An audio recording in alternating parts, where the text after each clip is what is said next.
the first misconception is that it's difficult and expensive to get started, which is not the case.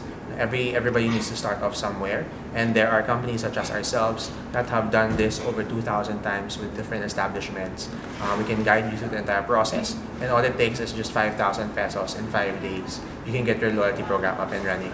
The important thing is to get started and to learn and iterate based on the data. The second misconception is that to have a loyalty program, you need a card or an app, which is not the case. So these days, a lot of people are very impatient. If you ask them to do a lot of things before they get to join, they will most likely just say no. So what we usually advise our merchants is just to ask for the mobile number. So no app, no cards, no forms. It's a very simple sign-up process. I think for retailers, data is extremely important. If you are not making use of your data, then I think that you will be left behind. There's a lot of different examples for how useful data can be. One, it's useful because you're able to track what your customers purchase and when. So for people who purchase, for example, an iPhone 8, iPhone 9, when the new iPhone 11 comes out, you can send a particular message to these people telling them that, hey, your phone is 3 years old, upgrade to the iPhone 11 with these additional features, and by the way, you get priority because you're a previous customer.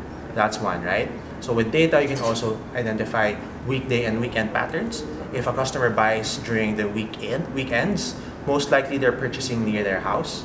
If they're buying on the weekday, most probably they're purchasing near their office, right? So these kinds of things you can only understand once you have the customer data.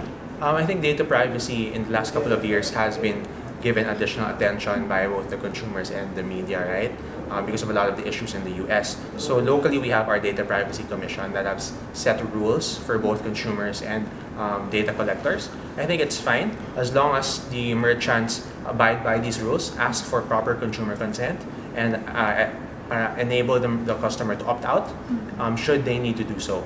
So to avoid customers from opting out, the merchant should not spam the customers a lot, should create very personalized, very targeted promotions specific to the specific segment. The reason for any business to have a loyalty program is for sales increase, right?